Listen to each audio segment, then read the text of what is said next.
Rotary club of Ichalkaranji central या संस्थेच्या वतीनं आज आपण या ठिकाणी प्रीपेड वीज मीटर सोय गैरसोय फायदे तोटे या विषयावर व्याख्यानाचं आयोजन केलेलं आहे।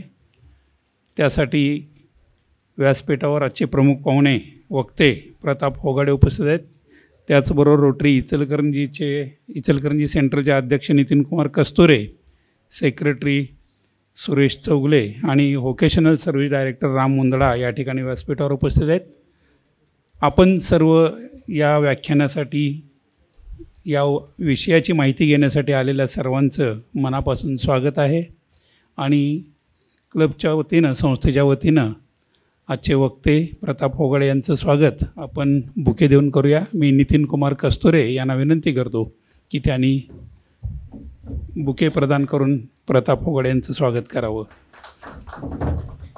आज आमचा अंदाज बहुतेक चुकला, उपस्थिती बघितली तर काहीतरी चुकला असेल, वेळ चुकली, दिवस चुकला, काय असेल ते असेल, पण विषय सगळ्यांशी संबंधित आहे आणि त्यामुळं लोकांची उपस्थिती राहील असा आमचा अंदाज होता आणि त्याप्रमाणे आम्ही तयारीसुद्धा केलेली होती। पण ठीक आहे, ही कारणं आहेत सगळी आहे, वस्तुस्थिती ती समोर आहे। Rotary club of Ichalkaranji central ही संस्था म्हणजे आंतरराष्ट्रीय रोटरीचा एक भाग आहे। रोटरी प्रांत 3170मधील एक क्लब आहे, अग्रगण्य क्लब आहे आणि या क्लबच्या माध्यमातून अनेक उपक्रम इचलकरंजी शहरात आणि परिसरात राबवले जातात। त्यात विद्यार्थी दत्तक असेल, हॅपी स्कूल असेल, वैद्यकीय शिबिरं घेतली जातात, आरोग्य शिबिरं घेतली जातात, अनेक शस्त्रक्रिया शिबिरं वगैरे घेतली जातात। याचबरोबर क्लबच्या आणि मर्दा फाउंडेशन आणि मनोरंजन मंडळ यांच्या वतीनं व्याख्यानमाला, राज्यस्तरीय एकांकिका स्पर्धा, वक्तृत्व स्पर्धा, युवा स्पंदन या युवकांच्यासाठी स्पर्धा असे विविध उपक्रम होतात। आणि त्याचबरोबर रोटरीच्या अंतर्गत आमच्या रोटरी अंतर्गत club service, community service, vocational service असे वेगवेगळे विभाग असतात। व्यावसायिकशी संबंधित व्होकेशनल सर्व्हिसमधून उपक्रम घेतले जातात। त्या प्रकारचा उपक्रम आज आपण या ठिकाणी घेतलेला आहे। वीज मीटर, प्रीपेड वीज मीटर जे येऊ घातलेलं आहे, ती जर समस्या असेल तर त्याची झळ आपल्या सर्वांना बसणार आहे आणि त्याची माहिती म्हणजे ऐकून आपल्याला थोडीफार माहिती आहे पण डिटेल माहीत नाही, ती माहिती व्हावी या उद्देशानं आपण या ठिकाणी आज हे व्याख्यान आयोजित केलेलं आहे। आणि त्यासाठी प्रताप होगाडे, आपण ज्यांना वीज तज्ज्ञ म्हणून ओळखतो, ते उपस्थित आहेत। त्यांच्याबद्दल थोडक्यात सांगतो आणि मग व्याख्यानाला सुरुवात होईल आणि नंतर आपल्याला जर काही प्रश्न विचारायचे असतील तर आपण विचारू शकता। त्यांचं शिक्षण BE मेकॅनिकल झालेलं आहे, वालचंदमधून त्यांनी पदवी प्राप्त केलेली आहे। हिंदीमध्ये राष्ट्रभाषा रत्न त्यांना त्यावेळी मिळालेलं आहे। गव्हर्मेंट ॲप्रूव्ड व्हॅल्युअर आणि इंडस्ट्रियल आणि हाऊसिंग कन्सल्टंट म्हणून ते कार्यरत आहेत। टेक्निको इंजिनियर्स म्हणून त्यांची फर्म सुरुवातीला अगदी फायमध्ये ते जॉब करत होते, त्यानंतर स्वतःचा व्यवसाय आणि आता पूर्णवेळ वीज तज्ज्ञ म्हणा किंवा राजकीय क्षेत्रात त्यांचं कार्य आहे। 74 साली जयप्रकाशजींच्या लोकसंघर्ष समितीत त्यांचा सक्रिय सहभाग होता। त्यानंतर आणीबाणी विरोधी सत्याग्रह केला म्हणून त्यांना मिसाखाली 16 महिने कारावास सहन करावा लागला। त्यानंतर राजकीय वाटचाल, त्यात जनता पक्ष, जनता दल आणि सध्या समाजवादी पार्टीचे महाराष्ट्र कार्याध्यक्ष ते आहेत। भ्रष्टाचार विरोधी लढ्यात सातत्यानं अग्रभागी आहेत। सत्याग्रह, मोर्चे, आंदोलने यातून लोकजागृतीसाठी सक्रिय आहेत। यंत्रमागधारक आणि कामगारांच्यासाठी सुद्धा सातत्यानं ते कार्यरत आहेत। 2000 पासून एनरॉन, रिलायन्स, वीज नियामक आयोग, वीज दर इत्यादी सर्व बाबतीत सातत्यानं लढे आणि संपूर्ण राज्यभर या प्रश्नावर काम त्यांनी केलेलं आहे आणि महाराष्ट्र वीज ग्राहक संघटनेच्या माध्यमातून लाखो वीज ग्राहकांना दिलासा देण्यासाठी ते सातत्यानं कार्यरत आहेत। औद्योगिक क्षेत्रात इंजिनिअरिंग असोसिएशनच्या स्थापनेत त्यांचा पुढाकार आहे। संस्थापक सदस्य म्हणून, कार्यवाह व चेअरमन म्हणून त्यांनी 10 वर्ष काम केलेलं आहे। उद्योग आणि उद्योजकांच्या अडचणी सोडवण्यासाठी त्यांचा पुढाकार आहे। सहकारी क्षेत्रात हाऊसिंगमध्ये त्यांचं काम आहे। पारिजात कोऑपरेटिव्ह सोसायटी ही पहिली फ्लॅट सिस्टीममधली हाऊसिंग सोसायटी त्यांनी स्थापन केली। त्यानंतर आनंद सहकारी ग्राहक संस्था, उद्योजक सहकारी पतसंस्था, इचलकरंजी कोऑपरेटिव्ह टेक्सटाईल लिमिटेड अशा संस्थांची स्थापना त्यांनी केलेली आहे। सामाजिक क्षेत्रात मनोरंजन मंडळ आपल्या सर्वांना माहीत आहे, आपटेवचन मंदिर आपल्या सर्वांना माहीत आहे। मनोरंजन मंडळाचे ते संस्थापक सदस्य आहेत। आपटेवचन मंदिराचे 12 वर्षे कार्यवाह होते आणि जी नवीन आता इमारत आहे त्याच्या उभारणीत त्यांचा पुढाकार होता. त्याचबरोबर विविध चळवळीत सहभाग आणि पुढाकार आहे. त्यात लोकविज्ञान चळवळ असेल, सामाजिक कृतज्ञता निधी असेल, असे अनेक सामाजिक क्षेत्रात आणि साहित्यिक क्षेत्रातील संस्थांशी संबंधित आहेत. आदर्श शिक्षण मंडळाचे ते संस्थापक व संचालक आहेत. क्रांती शिक्षण मंडळाचे संस्थापक चेअरमन आहेत. असं त्यांचं राजकीय आणि सामाजिक शैक्षणिक काम आहे. ऊर्जा क्षेत्रात 2000 पासून ते सातत्यानं प्रभावी कामगिरी करत आहेत. महाराष्ट्र वीज ग्राहक संघटनेची ती स्थापना आणि 2000 पासून अध्यक्ष म्हणून ते काम करत आहेत. 2006 पासून निमंत्रक यंत्रमागधारक संघटना राज्यस्तरीय समन्वय समिती आहेत ते. 11 पासून वीज ग्राहक व औद्योगिक संघटना राज्यस्तरीय समन्वय समितीचे ते निमंत्रक आहेत. असे अनेक वीज क्षेत्रातले त्यांचं काम सांगता येईल. आणि एकूण वीज क्षेत्रात अनेक त्यांनी जे प्रश्न हाती घेतले त्यात वीज वहन, वीज गळती आकार, सिंगल फेजिंग योजना, लघु उद्योगांच्यावरील स्थिर आकार, ORC, वीज दर म्हणजे लघु उद्योगांचा वीज दर, अतिरिक्त पुरवठा आकार ASC, वीज बिल आपल्याला वाचताच येत नाही खरं म्हणजे काय काय असतं हे माहीतच नसते आपल्याला. तर कृषी pump, temporary connection, meter cost परतावा, DDF, हे सांगायचा उद्देश की एवढ्या सगळ्या अनेक ज्या त्यांनी समस्यांच्यावर काम केलं त्यातून आपल्यासारख्या वीज ग्राहकांचे हजारो कोटी रुपये वाचलेले आहेत. हे त्यांचं वीज क्षेत्रातलं मोठं काम आहे. आणि आत्ता जो आपण विषय आहे, एकूणच वीज क्षेत्रातील एक जाणकार तज्ज्ञ म्हणून त्यांना राज्यभर ओळखलं जातं आणि राज्यात सर्व थरातून, सर्व क्षेत्रातून त्यांना विजेबद्दलचे एक अधिकारी व्यक्ती म्हणून मान्यता मिळालेली आहे. अनेक ग्राहक संघटना, वितरण कंपनी, शासन, वीज क्षेत्रातील संघटना, सर्व प्रकारची प्रसिद्धी माध्यमं यांनी त्यांच्या या कामगिरीची सातत्यानं दखल आणि नोंद घेतलेली आहे. तर असे सर्व सातत्यानं चळवळीत असणारं व्यक्तिमत्व आज या ठिकाणी आलेलं आहे. आपण सर्वांना विनंती आहे की टाळ्यांच्या गजरात आपण त्यांचं स्वागत करूया. आणि आजचा त्यांचा विषय जो आहे प्रीपेड वीज मीटर, म्हणजे आम्हालाही माहीत नाही त्याचे फायदे किती आहेत, तोटे किती आहेत, सोय आहे की गैरसोय आहे, तर त्यावर त्यांनी आपल्या सर्वांना मार्गदर्शन करावं अशी विनंती करतो. धन्यवाद. रोटरी क्लब ऑफ सेंट्रल इचलकरंजीचे अध्यक्ष नितीन कुमार कस्तुरे, सेक्रेटरी सुरेशराव रोजे, व्होकेशनल सर्व्हिसेसचे राम मुंदडा, समोर उपस्थित असलेले जवळजवळ सगळेच ओळखीचे आहेत त्यामुळे मी नाव कोणाचं घेत नाही, आणि सर्व उपस्थित बंधू भगिनींनो, खरं म्हणजे विषय महत्त्वाचा आहे, सोपा आहे आणि कळून घेतला पाहिजे असा आहे. आता टायमिंग तुमचं चुकलं असं मी म्हणत नाही, टायमिंग एकूणच अख्ख्या राज्यातलं चुकलेलं आहे. कारण फडणवीसांनी एक घोषणा केली, मी राजकीय पक्षांची नावं घेणार आहे, पुढाऱ्यांची नावं घेणार आहे, पण राजकीय भाषण करणार नाही. कारण ते अपरिहार्य आहेत. ज्यांनी निर्णय घेतले त्यांची नावं येणं अपरिहार्य आहे. ते चूक का बरोबर याची चर्चा अपरिहार्य आहे, ती करावीच लागेल. कारण त्याच्याशिवाय आपल्याला खरं कळणारच नाही. त्याने जाहीर केलं 15 दिवसापूर्वी की आम्ही मीटर लावणार आहोत, पण आम्ही काही प्रीपेड ठेवणार नाही, पोस्टपेडच ठेवू.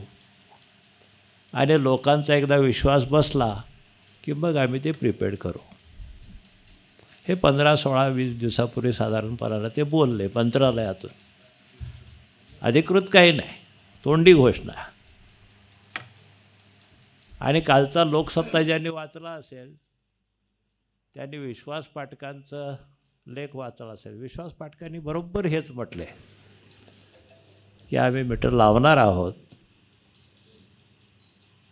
पण ते पोस्टपेडच ठेवू. लोकांना खात्री पटली की मग ते प्रीपेडमध्ये कन्वर्ट करू, असं विश्वास पाठकांनी काल तेच लिहिलं. दरम्यान 5-6 दिवसापूर्वी मुंबईमधल्या भाजपच्या पदाधिकाऱ्यांच्या बैठकीत फडणवीसनी पुढची घोषणा केली. ती घोषणा अशी केली की आम्ही प्रीपेड बसवायचा निर्णय रद्द केला आहे.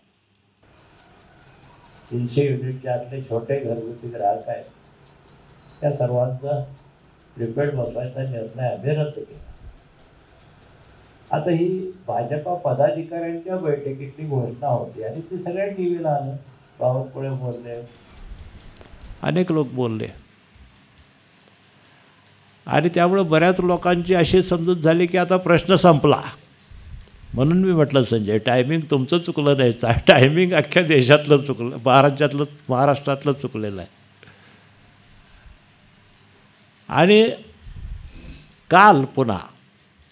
कालच पुन्हा महावितरण कंपनीनं त्यांच्या ट्विटर हँडलवर, म्हणजे आत्ताचं एक्स हँडलवर अधिकृत पोस्ट टाकलेली आहे. ती पोस्ट मजेशीर आहे, ती वाचून दाखवतो तुम्हाला. पण कन्फ्युजन झालं ना लोकांच्यामध्ये की झालं, संपला आहे, विषय संपला आहे. आणि हा विषय संपला आहे असं वाटलं की घोटाळे तयार होतात. तो घोटाळा आहे. तो घोटाळा नसता तर कदाचित परिस्थिती बदलली असती, उपस्थिती बदलली असती, वाढली असती. पण काल त्यांनी जे टाकलं ते खरोखर 4च ओळी आहेत. महावितरणचं एक्स हँडलवरची पोस्ट आहे, अधिकृत महावितरणची पोस्ट आहे, पण ती पोस्टच आहे, निर्णय नाही. पोस्ट अशी आहे, सामान्य ग्राहकांना प्रीपेड स्मार्ट मीटर नाहीत, हे हेडिंग आहे आणि खाली 5-6 ओळी आहेत. महावितरणने महाराष्ट्र विद्युत नियामक आयोगाच्या मान्यतेनंतर ऊर्जा मंत्रालय भारत सरकारच्या सुधारित वितरण क्षेत्र योजनेमध्ये वाहिन्यांचे विलगीकरण म्हणजे फीडर्स, वितरण हानी कमी करणे म्हणजे गळती, वितरण प्रणालीचे सक्षमीकरण करणे आणि स्मार्ट मीटरिंग यासारखे कार्यक्रम हाती घेतले आहेत. त्यामुळे महाराष्ट्रातील ग्राहकांना विश्वासार्ह आणि दर्जेदार वीज पुरवठा होण्यास मदत होईल.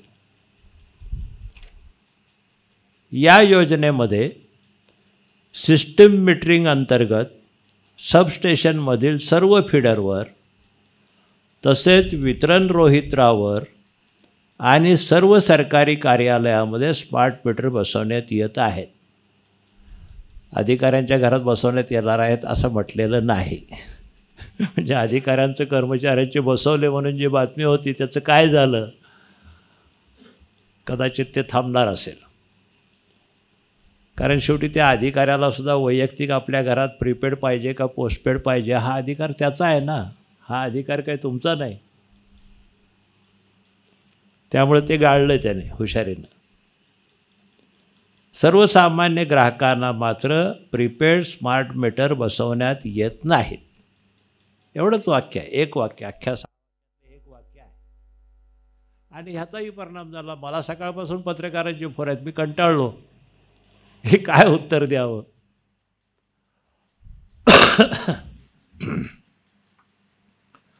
पण हे वाचलं मी, त्यावरनं तुमच्याही लक्षात येईल की हे जरी एक्स हँडलवर असलं, अधिकृत म्हणता येईल याला, तरीसुद्धा हा निर्णय नाही, ही घोषणा आहे. घोषणा नक्की आहे. कारण निर्णय करायचा म्हटलं तर महावितरण कंपनीला त्यांच्या बोर्डाची मीटिंग घ्यावी लागते. ते बोर्डाची मीटिंग झाली असं काही दिसून येत नाही. सरकारनं जर निर्णय करायचा झाला तर सरकारला कॅबिनेट मीटिंग घ्यावी लागते, GR काढावा लागतो. तसंही काही झालंय असं दिसत नाही. समोर निवडणूक आहे, ग्राहकांच्या मध्ये असंतोष, नाराजी हे काय असू नये असा हेतू यामागे असण्याची शक्यता आज दिसून येते. आत्ताच मी पोस्ट कदाचित तुमच्याकडे आली असेल, माझी प्रेसलाही गेलेली असेल. त्यामुळे हे अजूनही ही घोषणाच आहे, अजून ह्या काय अधिकृत निर्णय नाही. आणि एकूणच राजकीय परिस्थितीमध्ये सध्या जे वातावरण आहे ते येणाऱ्या निवडणुकांसाठी काही ना काहीतरी करत राहणं हे आहे. आणि त्यामधून ही घोषणा झाली असावी. महावितरणच्याही अधिकाऱ्याशी मी आज सकाळी बोललो. म्हणजे MDच्या पाठोपाठ 2 नंबरचे जे अधिकारी आहे, डायरेक्टर ऑपरेशन्स, अरविंद भादीकर यांच्याशी मी बोललो. ते म्हटले त्यांचं आमच्या पोस्टमध्ये आहे तेवढंच खरं, बाकी त्याच्या पलीकडे काही नाही. म्हटलं साहेब ऑर्डर रद्द केली का? नाही, रद्द केलेलं नाही. मग येणारे 2 कोटी मीटरचं काय करणार, कुठं ठेवणार, वापरणार की नाही वापरणार, आज काहीच सांगता येत नाही. काढून टाकणार 2 कोटी मीटर, त्याचं काय करणार, आज काहीच सांगता येत. मग या सगळ्या गोष्टीवर निर्णय झाला आहे की नाही, अजून निर्णय व्हायचा. ही उत्तर आहेत त्याची, ही उत्तर आहे. म्हणजे याचा साधा सोपा अर्थ असा आहे की हे प्रकरण किंवा हा प्रकल्प, हे प्रोजेक्ट राबवलं हे तात्पुरतं स्थगित केलेलं आहे.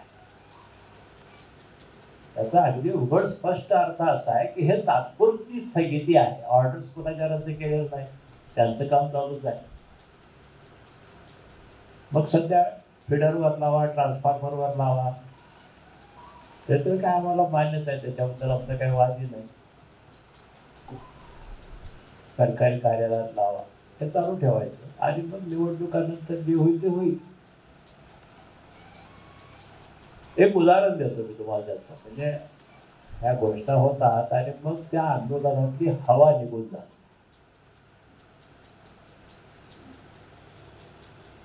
इथे इंजिनिअरिंगचे जे लोक आहेत, उद्योजक आहेत पर्टिक्युलरली, आणि यंत्रमागधारक आहेत, त्यांच्या लक्षात येईल की मार्च 23मध्ये 22% दरवाढ झाली. जगदाळसाहेब आठवते का बघा? त्यावेळेला कंपनीनं जानेवारीमध्ये 37% दरवाढीची मागणी केली होती. आम्ही बोंब केली. विधानसभेचं अधिवेशन झालं मार्चमध्ये. त्यावेळेला आमदारांनी प्रश्न उपस्थित केले. त्यामधला एक सतेज पाटलांचाही होता, दुसरा अपवादींचा होता, आणखी काही लोकांचे होते. जवळजवळ 8-10 आमदारांनी प्रश्न उपस्थित केले होते. मला वाटतं आवडीचा सुद्धा होता त्यावेळेला. आणि सगळ्यांच्या प्रश्नाला त्यावेळेला देवेंद्र फडणवीसांनी उत्तर दिलं की कोळशाचे दर वाढलेले आहेत, आणखी काही अत्यावश्यक बाबी ज्या आहेत, रॉ मटेरियल, त्याचे दर वाढले, तेवढीच वाढ होईल, त्या पलीकडे काही वाढ होणार नाही. आणि ती किरकोळ असेल, मायनर. हे आश्वासन त्यांनी विधानसभेमध्ये 10 मार्चला दिलं, विधान परिषदेत 11 मार्चला दिलं 2023ला, आणि 31 मार्चला आयोगानं 22% दरवाढ केली. ते हे म्हटले होते की सरकार आपली बाजू आयोगासमोर मांडेल आणि औद्योगिक किंवा महत्त्वाची दरवाढ होऊ देणार नाही, हेही म्हटले होते. आता त्याची व्हिडिओ क्लिप ह्या क्षणी माझ्याकडे नाही आहे, नाहीतर तुम्हाला मी तीही ऐकवली असते.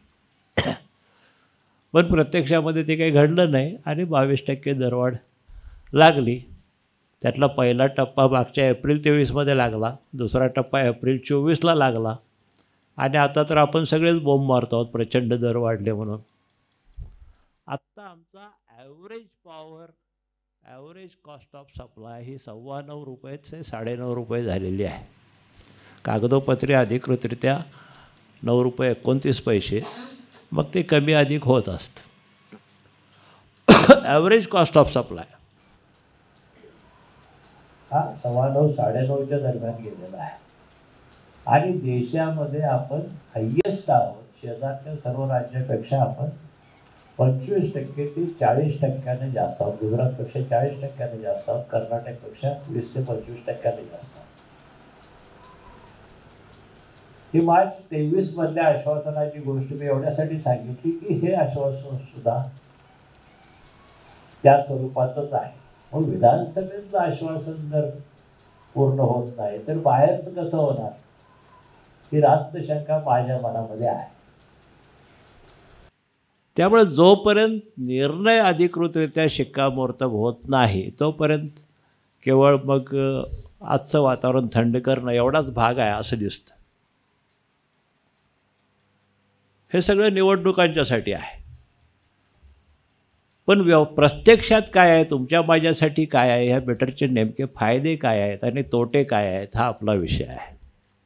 आणि मीटर लावल्यामुळं काय फायदा होईल, नुकसान होईल, कुणाचा फायदा होईल, कुणाचं नुकसान होईल. मी पहिल्यांदा एक स्पष्ट करतो की मी कुठल्याही अत्याधुनिक तंत्रज्ञानाच्या विरोधात नाही. उलट तंत्रज्ञानाचा योग्य आणि प्रभावी वापर आपण केला पाहिजे या मताचा मी आहे.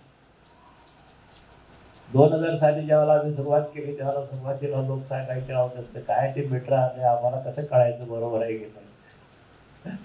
पूर्वी मेकॅनिकल मीटर होतं ना, मग ते इलेक्ट्रोमॅग्नेटिक झालं, मग आता इलेक्ट्रॉनिक झालं, डिजिटल झालं. म्हटलं साहेब तुम्ही पूर्वी तागडी वापरत होता, आता तुम्ही डिजिटल वजन काटा वापरता की नाही. मला सांगायला लागायचं लोकांना, वापरता की नाही. वापरता. तराजू बंद झाला, 1 किलो 2 किलो 5 किलो वजनं बंद झाली. आता डिजिटल वजन काटा आला, तुमचा विश्वास आहे त्याच्यावर, मग या मीटरवर विश्वास तुम्ही ठेवलाच पाहिजे. हा तो स्लो फास्ट असू शकतो, तपासला पाहिजे, हे बरोबर. त्यामुळे तंत्रज्ञानाला विरोध हा मुद्दाच नाही आहे. प्रश्न असा आहे वापर करावा की नाही. जरूर करावा. उलट माझा प्रश्न असा आहे की इतकी वर्ष तुम्ही का झोपा काढल्या. हे वैयक्तिक ग्राहकांच्यासाठी मी बोलत नाही. आत्ता त्यांनी ज्याचा उल्लेख केलाय त्यांच्या एक्स हँडलमधल्या पोस्टमध्ये, फीडर्सचं मेट्रिक, ट्रान्सफॉर्मर्सचं मेट्रिक, हे का राहिलो अजून. 1960 पासून मी धंदा करतो आहोत विजेचा. MSCB 1960ला जन्माला आले ना. आज 2024 साल आहे, 64 वर्ष झाली. मग गेली 64 वर्ष मी धंदा कसला करतो, अजून आमच्या फीडरला मीटर का नाही. आदर्श इन्फ्रास्ट्रक्चर कसं असायला पाहिजे. जिथं पॉवर स्टेशन मधून वीज जनरेट होते, बाहेर जाते, तिथं मेट्रिक पाहिजे. जिथं वीज रिसिव्ह होते त्या प्रत्येक टप्प्यावर मेट्रिक पाहिजे. म्हणजे 700 750 800 kV वर आम्ही 220 वर आलो, मेट्रिक पाहिजे. 110 वर आलो, मेट्रिक पाहिजे. 33 वर आलो, मेट्रिक पाहिजे. 11 वर आलो, मेट्रिक पाहिजे. आणि मग घरामध्ये येतो तिथे मेट्रिक पाहिजे. आमची गळती कुठं आहे. हे लोक म्हणतात की वितरण गळती कमी होईल, चोरी कमी होईल. अरे बाबा नो, वितरण गळतीचा तुमच्या घरातल्या मीटरशी संबंध काय आहे. काहीच संबंध नाही. वितरण गळती आज राज्यामध्ये ते सांगतात 14-15 खोटी सांगतात. ते 27 कमीत कमी आहे, 30 पर्यंत असू शकते. पण अधिकृतरित्या कोणी मोजत नाही, मुद्दामच मोजत नाहीत. कारण ती मोजली आणि समोर आली तर बदनाम तेच होणार आहे. इतक्या वर्षात केलं काय, याचं उत्तर त्यांच्याकडे नाही. ही गळती जी आहे जी आपण 15% 14% ते सांगतात. गळतीचा अर्थ पहिल्यांदा सांगायला पाहिजे, तुम्हाला व्याख्या सांगायला पाहिजे. गळतीची व्याख्या जी आयोगाने केलेली आहे, हा गळती हा महत्वाचा भाग आहे. तो या सगळ्या विषयाची निकड आहे. म्हणून मी सांगतो ट्रान्समिशन अँड डिस्ट्रीब्युशन लॉसेस मधला आता ट्रान्समिशन वेगळं काढलं 4%, ते त्या मर्यादित आहे. त्यामुळे काही प्रश्न येत नाही. 66 kV पर्यंत सगळं ट्रान्समिशन लॉसेस, कारण तिथे कोणी हातावर जाऊ शकत नाही. त्यामुळे ते मर्यादित राहतच. आणि त्याच्या खाली ग्राहकाच्या, उद्योजकाच्या किंवा वापरणाऱ्याच्या दारामध्ये येऊपर्यंतची जी गळती आहे ती 12% असली पाहिजे कायद्यात. As per standard ISI norms 12%. ती प्रत्यक्षात किती आहे. ते कागदावर नेहमी 14-15च्या वरचा आकडा कधी देत नाही. आम्हालाही मान्य आहे, चला 14-15 पर्यंत खरोखर असली तरी आमची तक्रार नाही. एवढं मोठं ग्रामीण भागात पसरलेलं क्षेत्र आहे. 14-15 पर्यंत ठीक आहे, 12च्या जागी 14-15. पण खरी किती आहे. खरी माझ्या माहितीप्रमाणे 2020 पर्यंत तरी 30%च्या वर होती. आता 2024चा आकडा मला काढावा लागेल, पण ते 27-28च्या खाली अजून आलेली नाही. एवढं नाही. ही खरी. आणि ही गळती जी आहे ही कुठपर्यंत आहे. ही 66 kV पासून ते तुमच्या घराजवळ येऊपर्यंत आहे किंवा तुमच्या उद्योगाजवळ येऊपर्यंत आहे, त्याचा तुमच्या घरातल्या मीटरशी काही संबंध नाही. मग म्हणतात या मीटरमुळे गळती कमी होईल. कुठली गळती कमी होणार हे मला काही कळलं नाही. खरंच कळलं नाही. त्याची जाहिरात आहे, गळती कमी होईल, चोरी कमी होईल. तुम्ही विचार करा, तुम्ही सगळे उद्योगात वापरता मीटर, घरात वापरता, दुकानात वापरता, चोरी कमी होऊ शकते का हो मीटर लावल्यामुळं किंवा मीटर बदलल्यामुळं? मीटर लावल्यामुळं किंवा मीटर बदलल्यामुळं चोरी कमी होऊ शकत नाही. कितीही जागतिक पातळीवरचा कुठलाही मीटर आणा, ज्याला चोरी करायचं आहे त्यानं बायपास केलं, मीटरच बायपास केला, कसं कळणार आहे तुम्हाला? नाही कळणार. हुक टाकला, कसं कळणार आहे तुम्हाला? संगनमत आहे, रोजच्या रोज ॲडजस्टमेंट कशी करायची हे ठरलेलं आहे, कसं कळणार आहे तुम्हाला? माधव गोडबोले समितीचा रिपोर्ट आहे, त्याने सांगितलं घरगुती गळती सर्वात कमी आहे, त्यानंतर औद्योगिक गळती आहे आणि त्यानंतर मग व्यापारी आहे, सर्वात जास्त व्यापारी क्षेत्रामध्ये आहे. कसं करणार आहे तो? आणि ती संगनमतं नव्हते बऱ्याच ठिकाणी. तेव्हा 80% गळती जी आहे, गळती म्हणजे खरी गळती नाही, मी आयोगाची व्याख्या सांगता थांबलो, तर ती खरी गळती अधिक चोरी अधिक भ्रष्टाचार म्हणजे एकूण गळती. मग 15% आपण मान्य करू आणि आज 27 आहे म्हणून 30 नाही, तर 12% अतिरिक्त गळती म्हणजे चोरी आणि भ्रष्टाचार आहे. आणि ती चोरी आणि तो भ्रष्टाचार मीटरमध्ये कुठंही पकडला जाऊ शकत नाही, त्याचा मीटरशी संबंध नाही. ज्यांना विजेचं समजतं त्यांना लगेच लक्षात येतं, काही डायरेक्ट संबंध काही नाही. ते ना साधी परवा मी गुगलवर सर्च केलं, एक व्हिडिओ क्लिप होती, फक्त सेफ्टी पिन 1-2 होत्या आणि त्या आधारावर त्यानं ते कशी चोरी करायची हे तो समजावून सांगत होता. आणि शेवटी हेही सांगत होता की मी चोरी कशी होते हे दाखवतोय, चोरी करा असं सांगत नाही, चोरी करू नका. 5-6 मिनिटात त्यानं सांगितलं, 10 वेळा सांगितलं, चोरी करा हे शिकवायसाठी सांगत नाही, चोरी कशी होते हे दाखवतोय. तर त्या सगळ्या चोरीचा तुमच्या माझ्या मीटरशी काही संबंध नाही.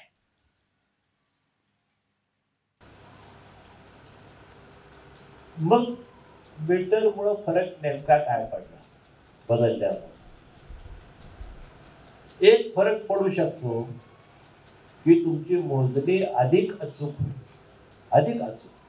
म्हणजे आता तुमच्या मीटरवर 0.1 दिसतं किंवा काही ठिकाणी पॉईंट नाहीच आहे, फक्त युनिट्स, नंबर ऑफ युनिट्स दिसतात. काही ठिकाणी युनिटच्या पुढचं 0.1 पर्यंत दिसतं, म्हणजे 122.16 हे दिसतं. काही मीटरवर फक्त 122च दिसतं, 16 पुढचं दिसत नसतं. हा, ते कदाचित पुढची डेसिमल येतील, 16 येईल किंवा 3 डिजिट येतील, 4 डिजिट येतील, हे होईल. हिशेब नव्या पैशामध्ये येईल, जसा आपल्या मोबाईलच्या बिलामध्ये येतो 63 पैसे. प्रत्यक्षात देता किती तुम्ही 63 देता का राऊंड फिगर करून देता हे त्या कंपनीच्या मेथडवर अवलंबून, त्या पद्धतीने ते कट होतं. नव्या पैशातला हिशेब दिसतो तुम्हाला तुमच्या मोबाईलवर, तुमच्या मीटरवर. मोबाईलवर ॲप घेतलं तर ॲपवर, नाहीतर मीटरवर तुम्हाला किती युनिट्स तुमची शिल्लक आहे, तुम्ही किती पैसे भरते, त्यातली किती युनिट संपली आणि किती पैसे तुमची शिल्लक आहे हे दररोज दिसू शकेल. आज तुम्हाला फक्त युनिट्स कंझ्युम किती केली हे दिसतं, कन्झम्पशन आपलं जादा आहे की कमी आहे हे दिसतं. आणि जिथं ऑनसाईड मीटर आपल्याला खालचं बटन दाबून वेगवेगळे रिडिंग बघता येतात ना, त्यामध्ये मग सगळे रिडिंग दिसतात. करंट किती आहे, KWH किती आहे, KVH किती आहे, हे सगळं दिसतं. त्याच्यावर आपल्याला युनिट्स, नंबर ऑफ युनिट दिसतच असतं, आपण किती वापर केला हे दिसतच असतं. फक्त प्रीपेडला काय होईल, तुम्हाला पैसे संपणार हे कळेल आणि पैसे तुम्हाला ॲडव्हान्समध्ये द्यावे लागतील. प्रीपेडच्या जमेच्या बाजू काय आहेत तरी जमेच्या बाजू पण आहेत, त्या मी पहिल्यांदा सांगतो आणि मग कोट्याच्या बाजू सांगतो. अरे बापरे, बराच वेळ झाला, मी हा शॉर्ट केलं पाहिजे, मुद्दे अजून खूप आहे. मला वाटतं एक 15-20 मिनटं आणखी सांगितल्याशिवाय मला ते पुरं होणार नाही. मी मुळावरच जास्त वेळ घालवला. जमेची बाजू ही आहे की जिचा उपयोग तुम्हाला कुणालाही नाही, पण जे जास्त वीज वापरणारे आहेत, म्हणजे 300 युनिटच्या वर वीज वापरणारे घरगुती आहेत, व्यापारी आहेत किंवा औद्योगिक आहेत, त्यांना त्याचा फायदा निश्चितपणानं होऊ शकतो. मुळात 20 किलोवॅटच्या वर कुठल्याही ग्राहकाचं डिस्कनेक्शन होणारच नाही, हे पहिलं लक्षात घ्या. जे 20 किलोवॅटच्या आत आहेत त्यांचं डिस्कनेक्शन प्रीपेडनं होऊ शकतं. 20च्या वरच्याचं होतच नाही, कारण तो CTPT ऑपरेटेड असतो आणि CTPT ऑपरेटेडचं डिस्कनेक्शन ऑनलाईन होत नाही, जागेवर जाऊनच करावं लागतं. आणि हे जे वरचे ग्राहक आहेत त्यांना नक्की फायदा आहे. थोडक्यात सांगायचं झालं तर फायदा असा सांगता येईल की त्यांना त्यांचा रोजचा वापर कोणत्या वेळेत किती आहे हे कळेल. पर आवर त्यांना स्वतःची लोड कर्व बघता येईल. ती लोड कर्व कळली की मग मॅक्झिमम डिमांड आपली किती असावी हे ठरवता येईल. आज मॅक्झिमम डिमांड असते 800 आणि तुमच्या बिलामध्ये तुम्ही घेताय कॉन्ट्रॅक्ट डिमांड 1000च्या वर, 1500च्या वर, काही गरज नसते त्याची आणि तुम्ही जास्त पैसे भरता, फुकट पैसे भरता. ती कॉन्ट्रॅक्ट डिमांड तुम्ही कमी करू शकता. सकाळी विजेचा दर 80 पैशानं जास्त असतो, संध्याकाळी 1.5 रुपयानं जास्त असतो. त्यावेळेमधली विजेची मागणी कशी कमी करायची, कुठली मशीन्स अल्टरनेट ऑपरेट करता येतील, दुपारी किंवा रात्री करता येतील हे ठरवता येईल. रात्री 1.5 रुपया रिलीफ आहे, रात्री 1.5 रुपया रिलीफ आहे. रात्रीच्या वेळेला जास्तीत जास्त लोड कसा घ्यायचा हे ठरवता येईल. म्हणजे अशा ग्राहकाला आपली लोड कर्व बघून त्यामध्ये काय काय बदल करायचे हे ठरवणं फायद्याचं होईल, त्याचं सेविंग होऊ शकेल.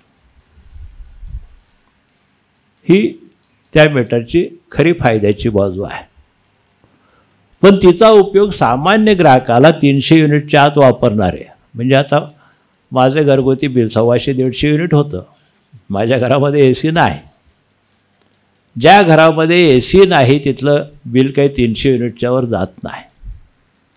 आणि राज्यामध्ये AC नसलेले ग्राहक 300 युनिटच्या 100 युनिटपर्यंतचे ग्राहक 1,43,00,000 आहेत आणि 100 युनिटच्या वर 300 युनिटपर्यंतचे 52 लाख आहे. म्हणजे 1,43,00,000 आणि 52 लाख, 2 कोटी झाले, 1,95,00,000. ह्या 1,95,00,000 लोकांचा वापर मुळात 125, 150, 200च्या वर नाहीच आहे. कारण किती फरक पडणार आहे, 2 युनिट, 1 युनिट का अर्धा युनिट का काय, काहीच नाही. आणि मग त्याच्यासाठी ही भांडवली गुंतवणूक करायची गरज आहे. त्याच्यासाठी गरज आहे तिथं जरूर करा, जो मागतोय त्याला द्या, आमची तक्रार नाही. पण सक्तीनं तुम्ही जर लादलं तर ज्याला उपयोग नाही त्याच्या बोडक्यावर तुम्ही कर्जाचा बोजा का मारता, हा खरा प्रश्न आहे याच्यामधला. त्याच्या डोक्यावर कर्जाचा बोजा का? कंपनीनं जाहीर केलं आहे, मराठीतली यांची जी जाहिरात आहे ती मोफत आम्ही मीटर बसवणार. ही जाहिरात 100% खोटी आहे. इंग्रजी जाहिरातांची बरोबर आहे, will not demand any upfront charges. Upfront आम्ही काय मागणार नाही, हे इंग्रजीमध्ये आहे. अपफ्रंट म्हणजे आधी काय मागणार नाही. पण मराठीत मात्र म्हटलं मोफत होतं. आणि काल विश्वास पाटकाने लोकसत्तामध्ये तर मोफत शब्द 3 वेळा वापरला. मी वाचलं, 3 वेळा वापरला. 3 वेळा तुम्ही सांगता मोफत म्हणून. मोफत नाही हे माहिती असताना एखादा तज्ज्ञ संचालक ज्याला पूर्णपणानं माहिती आहे की आपण मोफत देऊ शकत नाही, देणार नाही, याचे पैसे घेणार आहोत, तो माणूस इतकं खोटं कसं लिहू शकतो? खरोखर म्हणजे ह्या प्रश्नाचं उत्तर माझ्याकडे नाही. पूर्ण खोटं लिहितं. कंपनी पूर्ण बकवास स्टेटमेंट करते, वर्तमानपत्रातून करते, जाहीररित्या करते. म्हणजे तुम्ही सरळ सरळ ग्राहकाची फसवणूक करता. सरळ सरळ तुम्ही ग्राहकाची फसवणूक करता. हां, एक फायदा तुम्ही सांगू शकता छोट्या ग्राहकाला की तुला बिल भरायला पूर्वी मुदत किती मिळत होती, 1 महिन्याचे पैसे एकदम भरायला लागत होते की नाही. आता रिचार्जमध्ये तू दर आठवड्याला भर, म्हणजे तुला 4 हप्ते मिळाले ना. महिन्याची 1 रकमी भरत होतास, रिचार्जमध्ये आता आठवड्याला एकदा भर, तुला 4 हप्ते मिळाले. ही सभेची बाजू म्हणतात. ज्याला दर आठवड्याला पगार मिळतो आणि दर आठवड्याला 50-100 रुपये लाईटला भरतो, असे लोक निघू शकते नाही असं नाही. त्याला त्याची सोय कदाचित होऊ शकेल, पण तशी गरज आहे का. त्याच्यामुळे 2 कायदे मोडले जातात. पहिला हा कायदा मोडला जातो की माझा मीटर कोणता हे ठरवायचा अधिकार मला आहे, कंपनीला नाही. कायद्याची तरतूद आहे, सेक्शन 47(5). मग तुम्ही माझ्यावर लादू कसा शकता, आणि लादलं तर माझा काय फायदा होणार आहे तुम्ही सिद्ध केला तर मी ऐकेन, नाही सिद्ध केला तर मी काय ऐकावं. आणि जर कायद्यानं मला अधिकार दिलाय तर माझा अधिकार तुम्हाला काढून कसा घेता येईल, हा मूलभूत प्रश्न आहे. लक्षात घ्या, केंद्र सरकारनं नोटिफिकेशन काढलंय 2021 साली, आणि हे प्रीपेड मीटरचं 22 कोटी प्रीपेड मीटर देशात लावायचे असं ठरवलं. राज्य सरकारनं 22 साली ऑगस्ट 22ला GR केला आणि राज्यामध्ये 2.5 कोटी मीटर्स लावायचे असं ठरवलं. एप्रिल 23ला कंपनीने टेंडर्स काढले आणि 2.25 कोटी मीटर्सच्या ऑर्डर्स दिल्या, आणि ह्या ऑर्डर्सची किंमत आहे 27,000 कोटी रुपये. म्हणजे सरासरी किंमत आहे 12,000 रुपये पर मीटर. 12,000 रुपये पर मीटर. महावितरण कंपनी मोफत बसवणार म्हणजे. या 12,000 रुपयेमध्ये केंद्र सरकारची सबसिडी आहे फक्त 900 रुपये, 7.5%, 900 रुपये.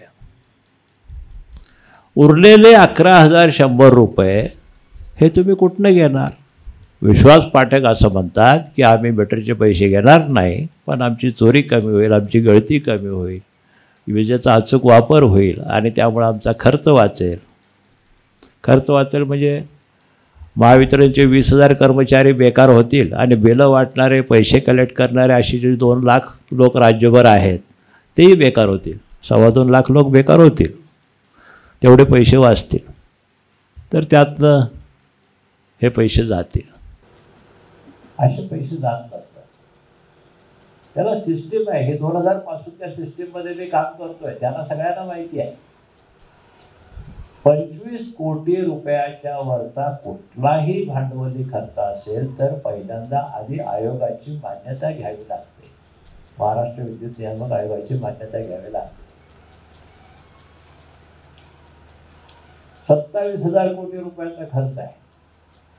आज अखेर आयोगाची मान्यता घेतलेली नाही. 27,000 कोटीमध्ये सबसिडी फक्त 2,000 कोटी रुपयाची आहे. 900 रुपयाला 2,000 होणार. याचा अर्थ काय? याचा अर्थ उरलेले 25,000 कोटी रुपये हे तुम्ही भांडवली खर्च म्हणून दाखवणार. येणाऱ्या नोव्हेंबरच्या पिटिशनमध्ये दाखवतील, पुढं दाखवतील, मागं दाखवतील. कदाचित आम्ही बोंब मारतो हे कळल्यावर आता त्यांनी आयोगाकडे अर्जही केला असेल, आता केला असेल, अजूनपर्यंत तरी केलेला नव्हता. मी आता RTI खाली मागवलंय, अर्ज आला आहे का नाही आला आहे, आला असं केव्हा आला, आला नसता तर का आला नाही, सगळी माहिती मागितलेली. पण मंजुरी नाही. मंजुरी न होता टेंडर मंजूर झाले ते लक्षात घ्या. 25 कोटीच्या वरचं टेंडर तुम्हाला आयोगाच्या मान्यतेशिवाय काढताच येत नाही. मुळात टेंडरच काढता येत नाही. तिथं तुम्ही 27,000 कोटी रुपयाचे टेंडर पास केलेत, कामं चालू झालेत. हा दुसरा मुद्दा आहे. तिसरा मुद्दा असा आहे की तुम्हाला आजच्या कायद्यानं संरक्षण आहे की तुमचं महिना संपल्यावर 15 दिवसाच्या आत तुम्ही पैसे भरले पाहिजेत. हे कायद्यात आहे. ते कुठं बदललं आहे? मग तुम्ही तिथं माझ्याकडनं आधी काय घेता, कसे घेता, त्याच्यासाठी कायदा बदलावा लागेल.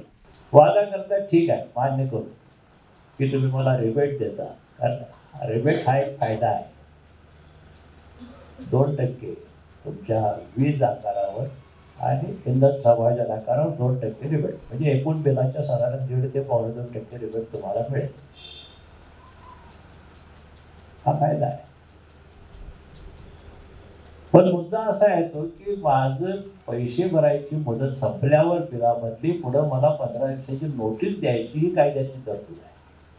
प्रीपेडमध्ये नोटीस कुठे देणार आहे? प्रीपेडमध्ये पैसे संपले तर मला 15 दिवसाची नोटीस मिळायला पाहिजे ना. ती कशी मिळणार? 15 दिवस मला वापरता आले पाहिजे पैसे संपल्यावर. असं झालं तर त्या माणसाला काहीतरी ऍडजस्टमेंट करता येते, पैसे भरता येतील, खिशात पैसेच नसले आणि रात्रीचं बंद पडलं तर काय करायचं? म्हणजे ह्या कायदेशीर बाजू ज्या आहेत त्या ग्राहकाच्या बाजूने आहेत. मीटर ठरवणं हे ग्राहकाचे अधिकार आहेत मुळात. आणि मी जे म्हणतोय डिस्कनेक्शन केव्हाही कसंही होऊ शकतं, त्याला आधार आहे. म्हणजे देशामध्ये आज 5-6 राज्यामध्ये हे असे मीटर बसलेले आहेत. UPमध्ये 3 वर्ष झाली, बिहारमध्ये 3 वर्ष झाली. UPमध्ये अजूनही तक्रारी आहेत. मीटरचं रिडिंग जास्त येतं, बिलं जास्त येतात.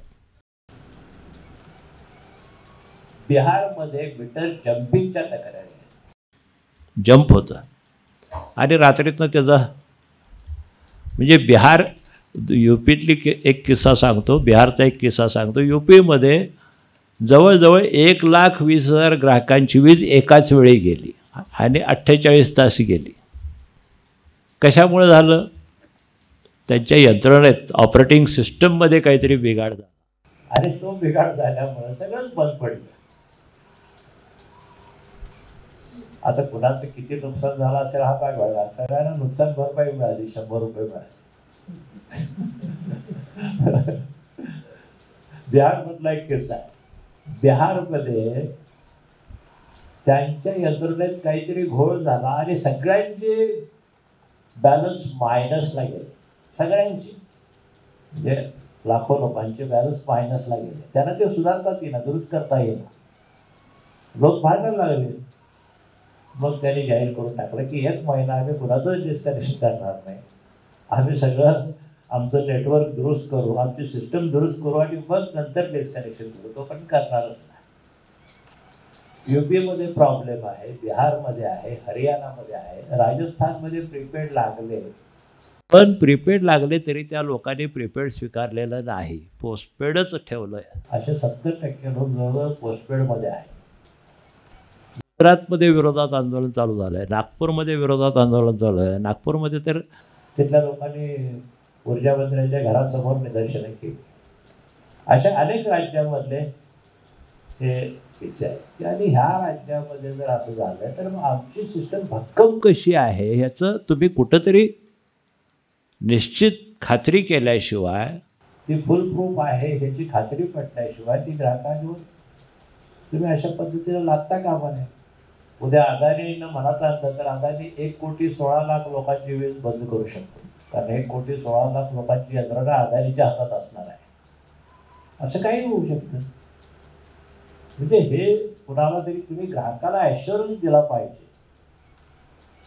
आता घोळ असा कसा आहे बघा. 10 वर्ष ही यंत्रणा त्या पुरवठादारांच्या ताब्यात आहे. 6 पुरवठादार आहेत. 6 म्हणजे 6 टेंडर्स आहेत, 4 पुरवठादार आहेत. त्यामध्ये पहिला आहे अदानी. अदानीकडे 1,16,00,000 मीटर्स आहेत, 2 टेंडर्स आहेत. दुसरा आहे NCC, नागार्जुन कन्स्ट्रक्शन कंपनी, त्याच्याकडे 2 टेंडर्स आहेत, 57,00,000 मीटर्स. तिसरा आहे मॉन्टे कार्लो. मॉन्टे कार्लो ही टेक्सटाईलमधली कंपनी आहे ना, शमशेर. तर त्याचा काही संबंध नाही विदेशी.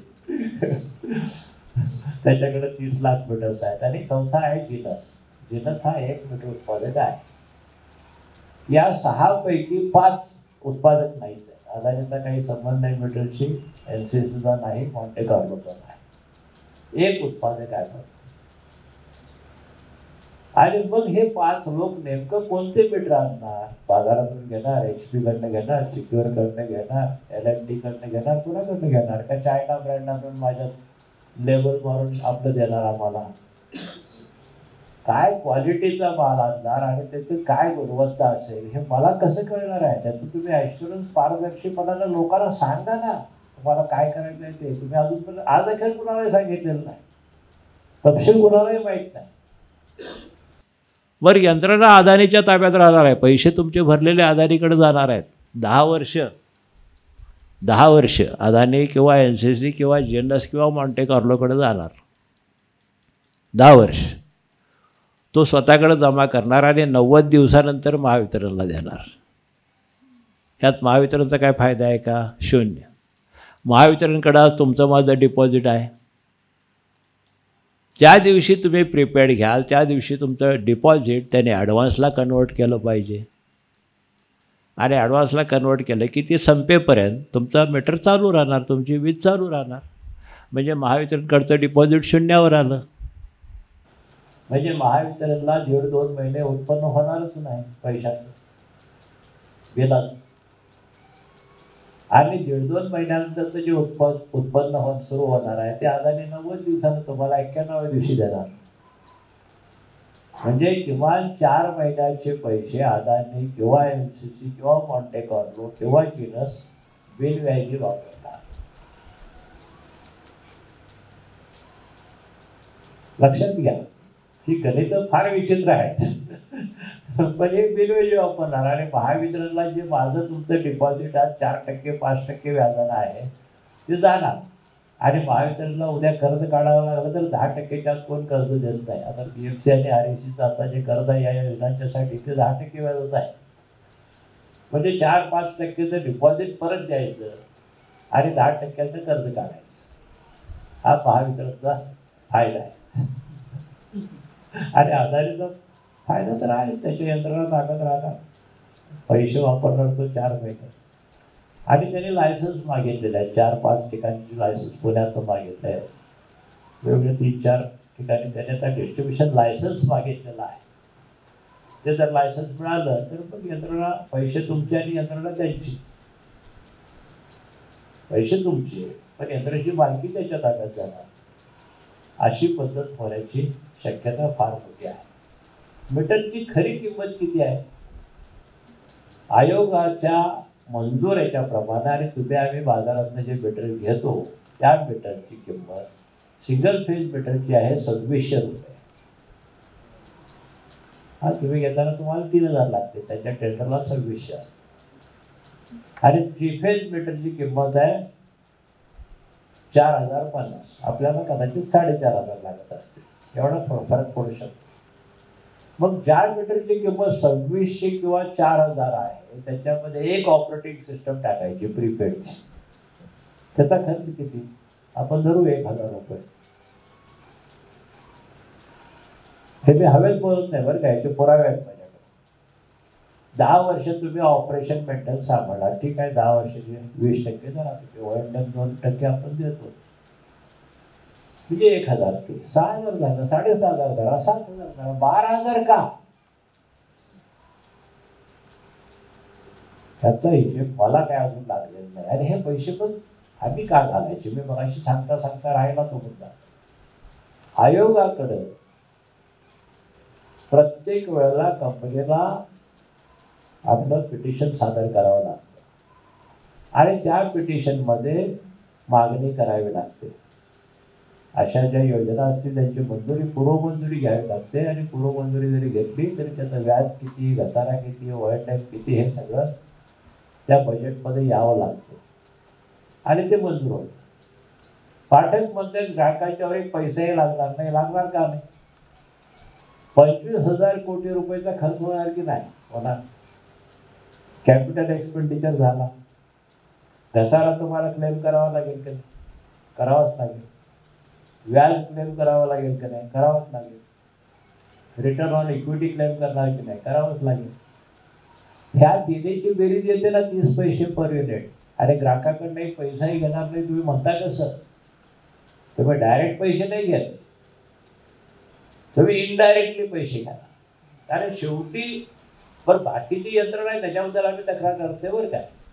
हे मगाशी सांगितलं ना, फीडर्स, ट्रान्सफॉर्मर्स वगैरे वगैरे, ती योजना 28,000 कोटीची. त्याच्यावर मी 1 मिनिट कधी कुठं बोललेलं नाही. ती 28,000 कोटीची आहे. त्या योजनेमध्ये 40% आमच्यावर बसणार आहे, 60% केंद्र सरकार देणार, 40% म्हणजे तिथं 12,000 कोटी आमच्यावर बसणार आहे. म्हणजे त्या 12,000 कोटीचा व्याज घसारा वाढणे आणि ह्या 25,000 कोटीचा व्याज घसारा वाढणे एकत्र केला तर तो 45-50 पैशापर्यंत जाईल. आणि पाटे मतदारांची मोफत देणार आहे. कशी मोफत देणार आहे? आम्ही बिलात लावणार नाही. अरे बिलात मीटरचे पैसे म्हणून वेगळे येणार नाही, एकूण हिशोबात येणारच ना.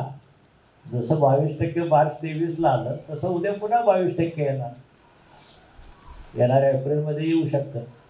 त्यामुळे हे पैसे आपल्याकडनं वसूल होऊ शकतात आणि होऊ शकतात नुसतं नाही, चुकलं ते माझं चुकलं, होणारच हे लिहून ठेवा.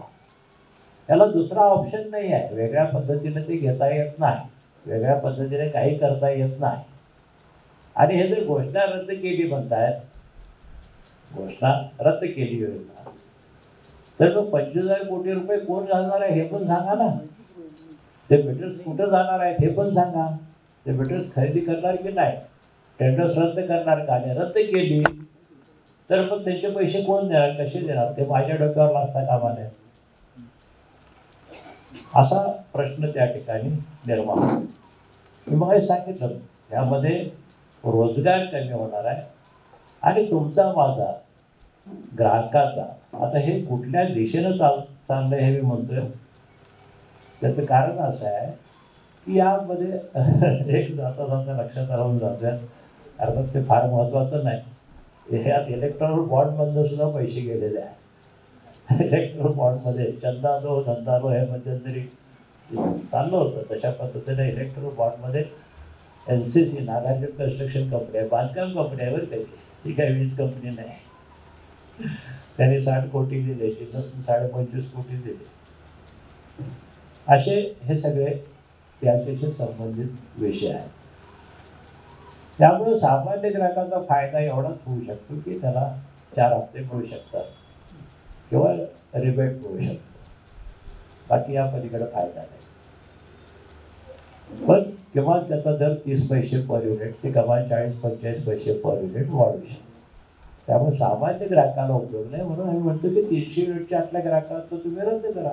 ज्यांना पाहिजे ऑप्शनल ते घेतील, वरच्या लोकांना सगळ्यांना द्या, त्यांचा फायदा आहे ते घेतील. मोठे उद्योग घेणारच, त्यांना फायदाच आहे, त्या सर्वांना घेऊ द्या. 2 मुद्दे शेवटचे सांगतोय, मी थांबतो. एक मुद्दा असा आहे की यामध्ये आपण शेवटी आतापर्यंत वीज ही सेवा होती, सर्व्हिस, आणि कंपनी ही सर्व्हिस प्रोव्हायडर होती, म्हणजे आम्हाला सेवा देणारी होती. आता तुमचं माझं आणि कंपनीचं रिलेशन बदललं. तिथं वीज ही विक्रीची वस्तू झाली, commodity. It is a commodity in the market. आणि तुम्ही कस्टमर झाला, तुम्ही कंझ्युमर राहिला नाही, तुम्ही कस्टमर झाला. आणि तो सेलर झाला, तुम्ही बाहेर झाला. म्हणजे खुल्या बाजारपेठेमध्ये विजेचा समावेश तुम्ही वेगळ्या पद्धतीने करताय. आणि खुल्या बाजारपेठेतला समावेश आहे पुढं खाजगीकरणाकडे नेणारा असतो. खाजगीकरणाकडे द्यायची ही दिशा केंद्र सरकारची आहे, अनेक वर्षापासूनची आहे. ती काय आजची नाही, अनेक वर्षापासूनची आहे. आणि त्याबद्दल अनेक ठिकाणी कंपनीकरण झालं, अनेक ठिकाणी मालमत्ता विकणे हेही प्रकार झालेले आहेत, हे आपल्याला माहिती आहे. देशभर अनेक कंपन्यांच्या मालमत्ता आपण विकलेली आहे. तसं इथं उद्याच्या काळामध्ये पॅरलल लायसन्सेस येणार. त्या पॅरलल लायसन्सेस काय स्वतःचं वेगळं तारा, वेगळे पोल, वेगळं जाळं टाकणार आहेत का? नाही टाकणार, जे आहे तेच वापरणार. आणि तो पॅरलल लायसन्सीकडे दावा तुमचा जाणार. म्हणजे एका बाजूने ती खाजगीकरणाकडची सुद्धा वाटचाल ठरते. आज कंपनीला पैसे द्यायचे आहेत, तोपर्यंत महिना भरल्यावर तुम्ही 15 दिवसात द्या, बिल आल्यावर 15 दिवसात द्या. पण उद्या खाजगी व्यापाऱ्याकडनं घ्यायचे आहे, आधी पैसे टाका मग बिल घ्या. त्याची ही सुरुवात आहे. असं आमचं मत. म्हणजे एका बाजूनं हे खाजगीकरणाकडे वाटचाल करणार आहे, रोजगार उपलब्ध नाही. आरक्षण मागणारे का मागतात मला कळतच नाही. त्या आरक्षणामध्ये रोजगारच उपलब्ध जिथं नाही अख्ख्या देशात कुठं, तर का आरक्षण मागतात मला कळत नाही. पण रोजगार कमी होणार ना. डायरेक्ट एम्प्लॉयमेंट जी आहे महावितरणची ती 20,000 कमी होणार, तामिळनाडूतली 15,000 कमी होणार, अनेक राज्यातले 10,000, 5,000, 15,000, 20,000 अशी कमी होणार. हे डायरेक्ट एम्प्लॉयमेंट. पुन्हा जे ठेकेदार आहेत, आउटसोर्सिंग आहे, बिलं वाटणे, रिडिंग घेणे, अशा पद्धतीची जी अकाउंट आणि बिलिंगशी संबंधित जे आहे, रिडिंग घेणं, बिलं वाटणे, हे 2 कामं करायला तर आउटसोर्सिंगच आहे ना, ठेकेदारच आहे, खाजगी कंत्राटदार आहे. त्यांच्याकडे काम करणारे जे लोक आहेत त्यांची संख्या लाखांच्या घरात आहे. म्हणजे आज महाराष्ट्रातली संख्या माझ्या मतानं अंदाजे 1,00,000-1,50,000 टक्के असेल, त्याच्यापेक्षा कदाचित जास्त असेल. पण कंत्राटावर काम करणारे असे म्हणजे एम्प्लॉयमेंट कमी होणार. आणि हे सगळं सोयीचं आहे, सोयीचं आहे, त्यांच्या सोयीचं आहे. म्हणजे कंपनीचा फायदा आहे, उद्या ज्याच्या ताब्यात जाईल त्याचा फायदा आहे. पण ह्या तुमचा माझा फायदा आहे, हा खरा प्रश्न आहे. आणि त्यामुळे गरज आहे त्याला लावावं, बाकीच्याला लावू नये. इथंपर्यंत हे ठीक आहे. म्हणून आम्ही ते म्हणतोय की रद्द करा. मला वाटतं मी बहुतेक सगळे मुद्दे मांडलेले आहेत. तर चुकून काय राहिलं असं तर तुमच्या माझ्या चर्चेत तर येईल. 10 वर्षासाठी हे सगळं त्यांच्या ताब्यामध्ये राहणार आहे. आणि म्हणून आम्ही म्हणतो की ते तुम्ही रद्द करा. माझा अधिकार आहे, त्या अधिकाराप्रमाणे मी अर्ज द्यायलाच पाहिजे. आता यातला महत्त्वाचा शेवटचा मुद्दा हा की ग्राहकाला अधिकार आहे, तो ग्राहकानं वापरला पाहिजे. आज याने सांगितलं आम्ही रद्द करतोय, त्याच्यावर विश्वास ठेवला तर हे काय रद्द होईलच असं नाही. पण तुम्ही जर तक्रार अर्ज लेखी दाखल केला तर तुम्हाला हा मीटर ते लावू शकत नाही, कारण कायद्यानं तो तुमचा अधिकार. आणि त्यामुळं आम्ही राज्यभर ही मोहीम चालवली आहे सगळीकडं की हे मीटर जे आहेत हे प्रीपेड मीटर आम्हाला नको, त्याचे पैसे आमच्यावर लावता कामा नये, आणि याची वाढ आमच्यावर लावता कामा नये. आणि कुठल्याही परिस्थितीत सक्ती करू शकत नाही. त्यामुळे ज्यांना अर्ज दिलेला आहे त्याच्यावरती सक्ती होणार नाही. राजस्थानमध्ये हे एस्टॅब्लिश झालेलं आहे. 60-70% अजूनही पोस्टपेड आहे. तसा आपणही लावला त्याने सक्तीने मीटर तरी पोस्टपेड राहू शकतो. पण सक्तीने मीटर लावला तर 11,000 रुपयाचं व्याज दंड तुमच्या माझ्या डोक्यावर पडणार आहे, तेही आपल्याला नको आहे. म्हणून आपण ते लावूच नका. आत्ताचं मीटर काम करत नाही असं काहीच नाही, तो काम करतोच आहे. आणि अशा पद्धतीचा हा एकूण विषय आहे. बराच अर्ध्या तासात संपवायचं म्हणता पण तेव्हा वेळ जास्त लागला बघतो, पण गेलाच नाही. सगळ्या ऐकायला आपल्याला कळले पाहिजेत म्हणून बोल विचारायचं.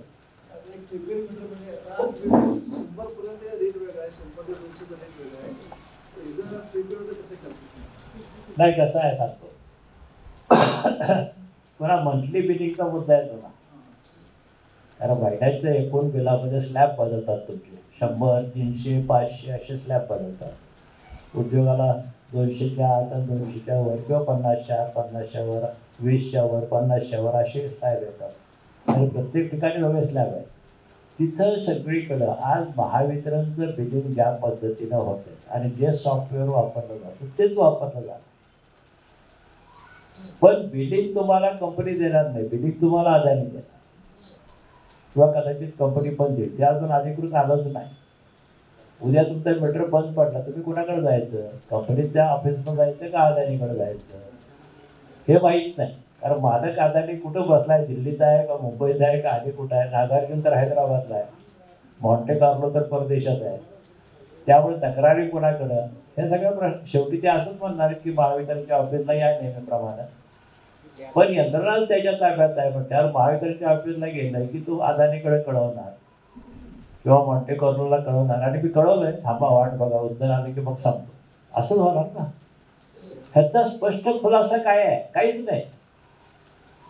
बिलिंग मात्र होईल आणि बिल त्याला महिन्याला करावंच लागेल, हे लक्षात घ्या.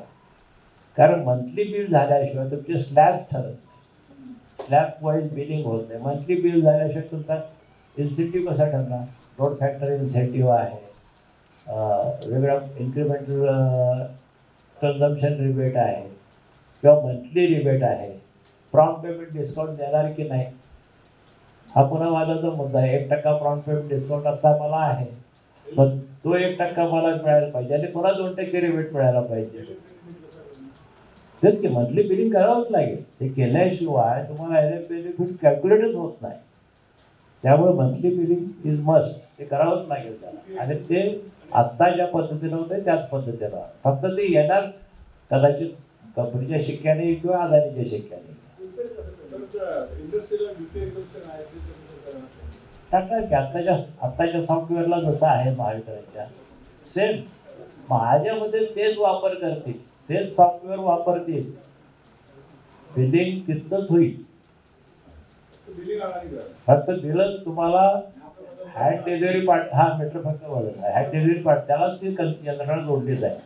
आणि बिल हँड डिलिव्हरी तुम्हाला येणारच नाही, बिल फक्त तुम्हाला सॉफ्ट कॉपी.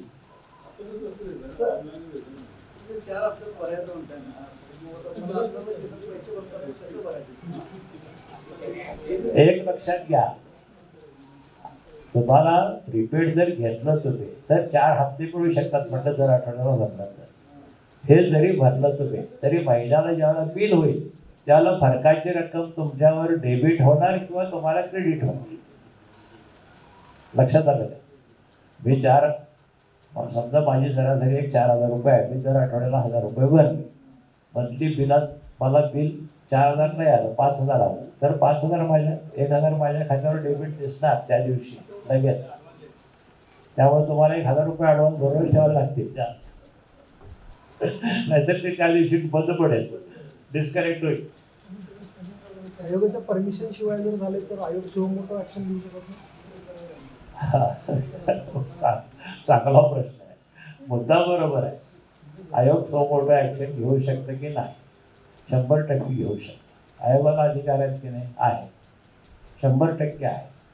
दुर्दैवानं महाराष्ट्रामध्ये आज आयोग हे केवळ पावलं जातं. आयोग आणि सरकारमधला ऊर्जा मंत्रालय किंवा ऊर्जा विभाग जो आहे हे दोघंही काहीच करत, सगळं कंपनीच करत. आणि आयोग आणि ऊर्जा विभाग फक्त शिक्केबाज, म्हणजे रबर स्टॅम्प आहेत.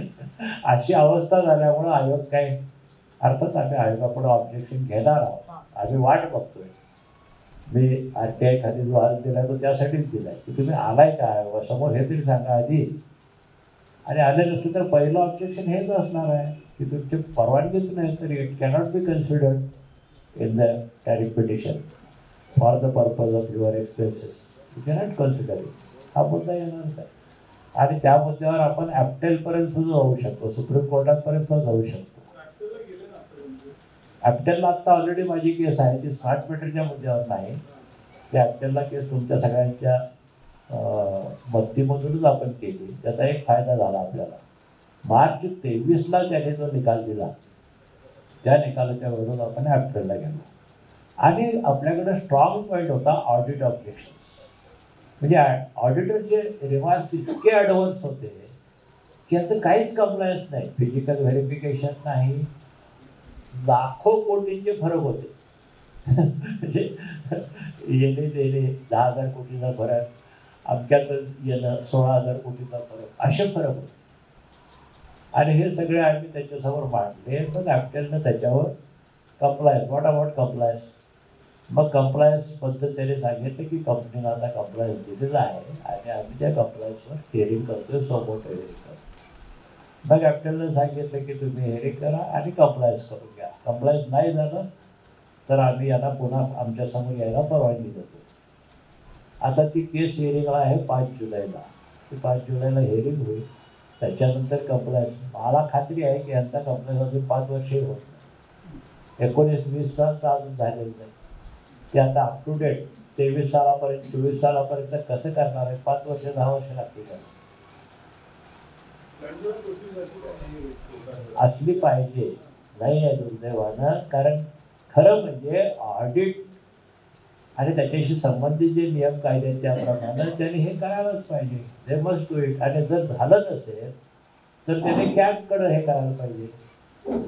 ऑडिटर काही चुकीचं करत असेल कॅगपर्यंत जायला पाहिजे. त्याने काहीच केलेलं नाही. म्हणून त्यालाच स्वतःला कंप्लायन्स होत नाही आहे. ते कशाला जातील कॅगकडे. ऑडिटर किंवा ते आता यातलं कुणीच केलेलं नाही. आता आपल्याकडं त्याचे खरं म्हणजे it is duty bound comply all the query. ते सगळे क्वालिफिकेशन जवळजवळ 22 क्वालिफिकेशन काढली, 10 रिमूव्ह झाले म्हणतात ते. पण ती 10 रिमूव्ह झाल्याचा पुरावा अजून नाही. आणि उरलेली 12चं काय. 10 रिमूव्ह झाले असं मान्य केलं तर उरलेल्या 12चं काय. असे ते तांत्रिक मुद्दे आहेत. आता ते अजून चालणार. म्हणजे आता हे कंप्लायन्स केला म्हणणार. आम्ही आता ऑब्जेक्शन देतो की आता अजून कंप्लायन्स झालेच नाही. पण एक फायदा होऊ शकतो की नोव्हेंबर 23-24 नंतर ज्यावेळेला ते टॅरिफ पिटिशन दाखल करतील त्यावेळेला हे पुन्हा नॉन कंप्लायन्स असेल तर ॲप्टेल त्याला परवानगी देणार. टॅरिफ पिटिशन करायलाच किंवा ऐकायलाच परवानगी देणार. मग तो त्याला थांबवावं लागेल. 6 महिने वर्ष तुम्ही आधी पुरं करा मग आमच्या दारात. अशी अवस्था येऊ शकते. आणि ते पुरं केलं तर त्यात आपला सगळ्यांचा फायदा आहे. कारण त्यामधनं कमीत कमी तुमचा माझं सगळ्यांचं किती वाचेल आकडा सांगता येत नाही. हजारो कोटीमध्ये रकमांचा जो फरक आहे तो सगळा निकालात निघेल. पुढं काहीतरी त्याला शिस्त लागेल कायमस्वरूपी. आणि ती शिस्त लागली तर त्याचा फायदा पैशामध्ये मोजायला गेला तरी तो किमान 5-50 पैसे तर नाही. किमान 50 पैसे नाही. गिफ्टपणे दिलेले आहेत. ज्यांना भरायचे असतील म्हणजे एक संधी आहे खरं म्हणजे काही लोकांना ज्यांना नगरसेवक व्हायचं आहे, तालुका पंचायत सदस्य व्हायचं आहे, जिल्हा परिषद सदस्य व्हायचं आहे, अशा लोकांना संधी आहे की घराघरात तुम्ही पोहोचू शकता. आणि झेरॉक्स नका काढू. प्रिंटेड मी तुम्हाला 500 देतो, 1000 देतो. आत्ता सुद्धा पाहिजे असलं तर आणखी 50-100 तुम्ही घेऊन जा. पण ते जास्तीत जास्त लोकांच्यापर्यंत पोहोचा. हो होय. वेगळं प्रत्येक युनिटला वेगळं द्यावंच लागेल. प्रत्येक मीटरला वेगळा द्यावंच लागेल. आणि मग 1 द्या, 2 द्या, 100 द्या, 500 द्या. फक्त लेटेस्ट बिलाची कॉपी जोडून द्यावं लागेल. आणि त्यावेळी तुम्ही जर डिव्हिजनला दाखल केलं डायरेक्ट तरी हरकत नाही. आमच्याकडे दिलं तर आम्ही ते पुढं डिव्हिजनला दाखल करायचं काम आम्ही करू. आमच्याकडे दिलं तरी चालेल. म्हणजे त्याचं पोच घ्यावी लागेल. हे महत्त्वाचे आहे. आणि पोच घेतली तर मग ती उद्या तुम्हाला कायदेशीरदृष्ट्या उपयोगाची. त्यामुळे आत्ता सुद्धा फॉर्म मिळतील. नंतरही पुन्हा केव्हाही आला तरी मिळतील. आमच्याकडे आणून दिलं तरी चालेल. डायरेक्ट दाखल केला तर पोच घ्या आणि पोचची कॉपी आम्हाला द्या. Thank you. Nitin Kumar Kasture, rotary club of Ichalkaranji सेंटरचे अध्यक्ष. त्यांनी खरं म्हणजे आवर्जून मला सुचवलं की अशा प्रकारचं आपण व्याख्यान घेऊया आणि त्यांना विचारून वेळ वगैरे घ्या. आणि त्यातून हा योग आला. नितीन कुमार कस्तुरे यांना मी विनंती करतो की त्यांनी आभार व्यक्त करावे. आज आपल्याला अर्थात भोगाडे साहेबांनी जे महाराष्ट्र वीज ग्राहक संघटनेचे अध्यक्ष आहेत त्यांनी आता जे पुढं भविष्यात प्रिपेड मीटर्स स्मार्ट मीटर्स बसवणार आहे महावितरण कंपनी त्याचे फायदे तोटे त्याची सोय गैरसोय त्याचा इंडस्ट्रियल आणि डोमेस्टिकचे फायदे तोटे वेगवेगळे दोघांचे झालेले होणार आहेत. ते भविष्यातील त्याचे होणारे गैरप्रकार होऊ शकणारे याची विस्तृत माहिती दिली. बाकीच्या आपल्या सगळ्यांच्या प्रश्नांची उत्तरे दिली. सगळ्यांचं समाधान केलं. त्यातून मी त्यांचं सगळ्यांचं मनपूर्वक आभार मानतो. आपणही सर्व या कार्यक्रमासाठी उपस्थित राहायला आमच्या क्लबच्या वतीने मी सगळ्यांचं आभार मानतो. सेक्रेटरी सुरेश चौगुले आणि आमचे vocational survey director Ramu Mundada या दोघांच्या हस्ते आपण प्रताप पोगडे यांना एक भेटवस्तू आजच्या निमित्त व्याख्यानात प्रदान करूया. धन्यवाद सर्वांचे पुन्हा एकदा आभार. आजचा कार्यक्रम संपलेला आहे.